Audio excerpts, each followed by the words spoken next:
জানুয়ারিতে গ্রেন্ট ব্র্যাডবার্ন সরে দাঁড়ানোর পর থেকে নতুন কোচ খুঁজে পেতে কম হয়রানির মধ্য দিয়ে যেতে হয়নি পাকিস্তান ক্রিকেট বোর্ডকে।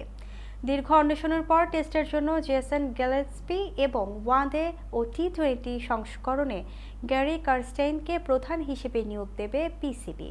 নতুন কোচ নিয়োগ নিয়ে এরই মধ্যে সমালোচনা শুরু হয়েছে দেশটিতে। বিতর্কটা অবশ্য ভারতকে 2011 ওয়ানডে বিশ্বকাপ জেতানো কোচ কারস্টেইনের নিয়োগ নিয়ে। আগামী জুনে যুক্তরাষ্ট্র ও ওয়েস্ট ইন্ডিজে শুরু হতে যাওয়া টি-20 বিশ্বকাপের আগে দল গোছানোর জন্য কতটুকুই বা সময় পাবেন প্রোটিয়ান কোচ, এই নিয়ে চলছে বিতর্ক। সেই বিতর্কের আগুনে নতুন করে ঘি ঢেলেছে কারস্টেইনের আরেকটি অভিনব কার্যকলাপ।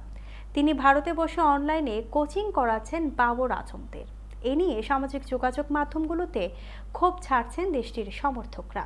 চলমান আইপিএলের গুজরাট টাইটান্সের ব্যাটিং কোচের দায়িত্ব সামলাতে গিয়ে সরাসরি বাবরদের সময় দিতে পারছেন না বিশ্বকাপ জয়ী কোচ, তাই অনলাইনে দায়িত্ব পালন করছেন। কিন্তু তার এই চেষ্টা ভালোভাবে নেয়নি পাকিস্তান সমর্থকরা।